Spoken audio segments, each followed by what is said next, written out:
On va maintenant passer, et on l'a évoqué en introduction de cet après-midi, à un enjeu très important qui est celui de l'économie circulaire dans le secteur industriel, l'ODD numéro 12. Pour cela, je suis heureux d'accueillir avec moi sur scène Emmanuelle Ledoux, directrice générale de l'Institut national de l'économie circulaire. Emmanuelle, bonjour. Bonjour. Voilà, et Emmanuelle est aussi avec Grégory Richat, associé au cabinet OPO. Bonjour Grégory. Vous pouvez mettre le son? Aïe, aïe, aïe. Alors... Voilà, c'est bon. Oui. C'est bon. Oui, bonjour à tous et à toutes. Voilà. Écoutez, c'est à vous. Merci. Bonjour, merci beaucoup Vincent. Évidemment, on est très très heureux d'être là avec Grégory. Alors pour présenter une étude qui n'est pas terminée, mais qui le sera bientôt. Ceci dit, quand Vincent nous a fait cette proposition de venir parler d'industrie circulaire, ce qui n'est pas un sujet qui est forcément très adressé encore dans ce type de manifestation, on n'a pas résisté, même si on sait qu'il nous reste encore peut-être 2 mois de travail. Alors déjà peut-être pour situer qui on est, donc moi je suis à l'Institut national de l'économie circulaire, qui est une organisation associative qui existe depuis 8 ans déjà, qui rassemble à la fois des entreprises, donc beaucoup d'industriels, des collectivités et des académiques, avec évidemment comme vocation de pousser les sujets d'économie circulaire. Et quand on s'est rencontré avec Grégory, on s'est rendu compte que c'était un sujet qui nous intéressait, donc l'industrie circulaire, autant l'un que l'autre dans chacune de nos organisations, pour des raisons à la fois différentes, mais assez convergentes. Alors déjà, ça a été beaucoup rappelé depuis le début de l'après-midi, et même, je pense, depuis hier. Autant les enjeux carbone, les enjeux de transformation climatique commencent à être bien connus et bien adressés par les politiques de transformation industrielle, autant la question de la ressource reste encore peut-être le parent pauvre de ces dynamiques de transition. Alors, il y a différentes raisons à ça. C'est la raison des metering, déjà, peut-être. C'est-à-dire qu'on ne sait pas encore bien calculer cet élément d'économie d'usage des ressources quand on sait mieux calculer la dimension carbone. Aussi parce qu'on est sur des concepts plus récents. Mais pour autant, enfin nous, c'est aussi l'impression qu'on avait à la fois dans les activités que peut observer Grégory dans son travail quotidien d'accompagnement d'entreprises industrielles dans leur transformation, et nous avec les différents échanges qu'on a avec nos adhérents, on se rendait compte que pour autant il y avait quand même de belles aventures à raconter et qu'on avait envie de rendre plus connues. Donc ça, c'était le premier point. L'autre élément aussi, en tout cas côté INEC, c'est de se dire que il y avait un sujet directeur du développement durable, qui est ce qu'on a beaucoup en face de nous, mais que là on atteignait aussi le stade où l'économie circulaire, elle devait dépasser ces enjeux de développement durable pour vraiment rentrer au cœur de l'usine, au cœur de la transformation, au cœur de la production.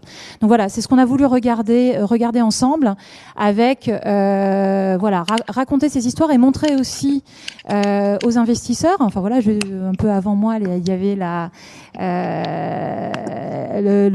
l'investisseur Tikeo qui investit sur les questions du carbone, de montrer qu'il y avait des sujets d'investissement à impact ressources qui étaient importants, qu'en fait il y avait des entreprises qui étaient prêtes, qui avaient envie et qui pouvaient proposer des modèles intéressants, des modèles reproductibles. Et enfin, dernière chose, on s'est vu avant la grande crise, la fermeture un peu du pays, mais toutes ces discussions qu'on avait pu avoir au travers de discussions sur la feuille de route économie circulaire nationale, où quand on parlait d'économie circulaire, de sécurité des approvisionnements, de souveraineté même à ce niveau-là, qui était un petit peu une vue de l'esprit quand on en parlait il y a 2 ans. Là, on s'est rendu compte que ça pouvait arriver en vrai, et que la dépendance à des produits qui viennent de 4-5 000 kilomètres, quand ils viennent plus, on est quand même sacrément embêté. Voilà. Et puis peut-être encore dernière chose qui a aussi pas mal accéléré ce travail qu'on mène collectivement, à la fois de visite, d'entretien poussé qualitatif, de quantitatif aussi, c'est de se dire que il y avait quand même un momentum super fort. Enfin, on l'a vu au moment du premier confinement, c'est encore le cas maintenant. Tout le monde hurle sauter sur sa chaise comme un cabri en disant réindustrialisation, réindustrialisation, un peu pour paraphraser De Gaulle, ou encore qu'on pourrait plus produire plus tard comme on produisait avant. Bon, bah voilà, maintenant comment on fait, et c'est un peu ça qu'on a envie de vous montrer au travers de cette étude. Oui, donc, ouais, merci pour l'introduction, Emmanuel. J'espère que vous m'entendez bien. Peut-être oui, alors dans ce qu'on voit nous, en fait, dans les premiers retours qu'on a de l'étude, déjà il y a un phénomène qui est intéressant dans l'industrie, c'est qu'il y a eu beaucoup de travail qui a été fait ces 10 dernières années sur la green fab ou l'usine verte durable, mais c'était surtout se concentrer sur le cœur d'usine. Nous, c'est ce qu'on voit tous les jours sur le terrain dans les PME et les groupes qu'on voit. Or, ce n'est que 5 ou 10% de l'empreinte environnementale, le cœur d'usine. Donc, mettre des panneaux solaires, trier les déchets, etc., c'est bien, mais c'est qu'un bout du sujet. Et l'empreinte environnementale, selon les entreprises, ça va être soit 70% sur les approvisionnements, type le chocolat, par exemple, 80% de l'empreinte environnementale, c'est la culture du cacao. Ou si on prend la voiture, 80% de l'empreinte, 70% de l'empreinte environnementale d'un PSA ou d'autres, ça va être l'usage de la voiture. Donc, c'est le produit qui est fabriqué qui est lui-même vecteur d'une empreinte environnementale négative en large majorité. Donc, ça veut dire qu'accompagner la transformation écologique de l'industrie avec un niveau d'intensité plus important par rapport aux enjeux du climat et de ressources, ça doit sortir du cœur d'usine et travailler sur l'ensemble de la chaîne de valeur. Et c'est pour ça qu'on allait chercher à interviewer dans le détail une vingtaine d'entreprises qui ont pris ces sujets à bras-le-corps en sortant du cœur d'usine.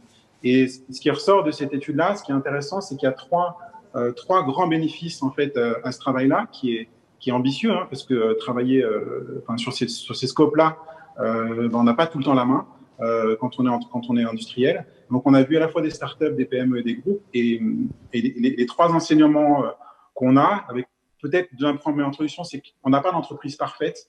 Ça, c'est le premier enseignement. Donc, on a des entreprises qui sont en transition, qui le sont peut-être depuis une dizaine d'années.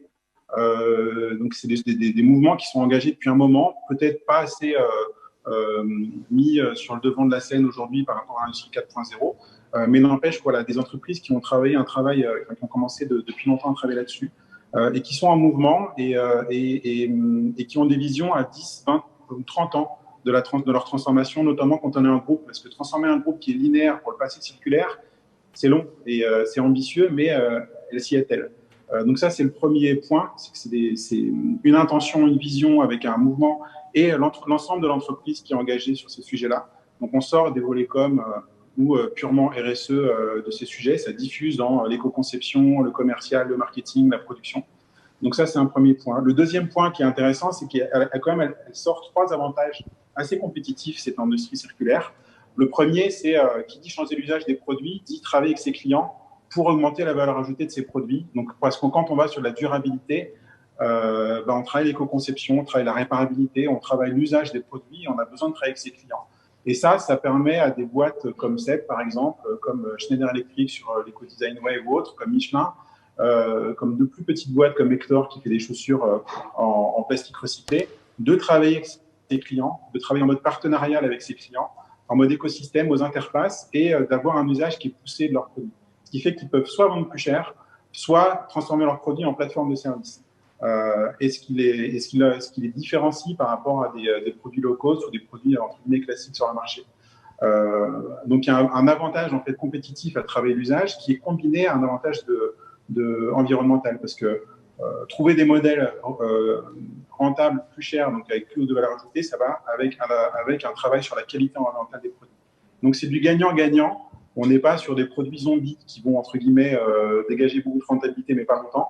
Et on n'est pas sur un truc durable, mais qui ne gagne pas d'argent et du coup qui ne durera pas. On vient combiner les deux. Donc c'est très exigeant, mais quand ça sort, c'est assez puissant. Le deuxième point, c'est d'avantages compétitifs ou d'éléments intéressants, c'est que c'est des entreprises que nous, on trouve beaucoup plus agiles que l'entreprise classique, même 4.0, parce que ce sont des entreprises décilotées qui ont appris à travailler sur l'ensemble de la chaîne de valeur, en intégrant marketing, production, développement sur de nouveaux produits, en formant les commerciaux à changer leur perception et à influer sur la demande.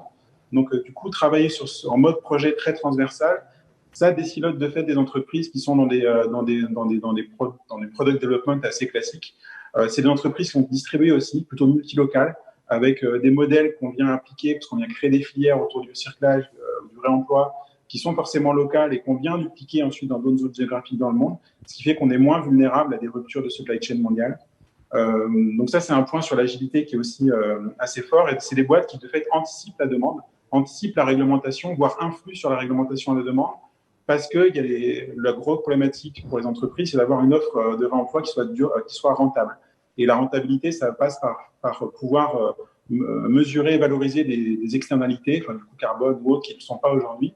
Et pour ça, elles s'engagent beaucoup dans les filières, au niveau des institutionnels, pour valoriser leur modèle et faire que le modèle puisse exister de façon différente. Par exemple, aujourd'hui, on ne peut pas, il n'y a pas de label que c'est un produit qui a été remployé X fois alors qu'il y a un label bio. Donc, il y a tout un tas d'efforts qui n'est pas aujourd'hui valorisable et sur lesquels elles s'engagent pour le faire. Du coup, elles anticipent mieux ces disruptions réglementaires qui vont être multipliées dans les 10 prochaines années. Et le troisième point, c'est l'attractivité. Dans la mesure où c'est des entreprises qui étendent leur vision. Michelin, c'est plus travailler du pneu, c'est dans 10 ans, s'il y a 30% de leur chiffre d'affaires, ce sera sur la mobilité qui n'est pas de la vente de pneus. Donc, du coup, on parle de mobilité. Et quand on parle de mobilité durable, on ne parle pas de vendre des pneus. Donc, la mission change. Et il y a des projets qui vont vers cette mission. Donc, on est plus ouvert, plus vers du sens. Il y a des projets concrets pour, entre guillemets, tenter de sauver le monde à son échelle avec l'humilité. Mais n'empêche que quand on rentre dans ces boîtes-là, on ne fait pas que trier les déchets au fin de la lumière. Merci, Grégory. Voilà. Donc, c'est des choses qui sont très intéressantes à creuser et qu'on aura plaisir à pouvoir partager plus largement dans 2 mois quand sortira l'étude. C'est parfait. Merci beaucoup pour ce témoignage à Emmanuel, ici, en face de moi. Merci beaucoup. On se permettra peut-être de partager un QR code pour ceux qui souhaitent répondre encore au questionnaire. D'accord, on le partagera volontiers. On vous l'envoie. On fait ça. Parfait. Merci Emmanuel. Et merci Grégory. Merci. Au revoir. Au revoir.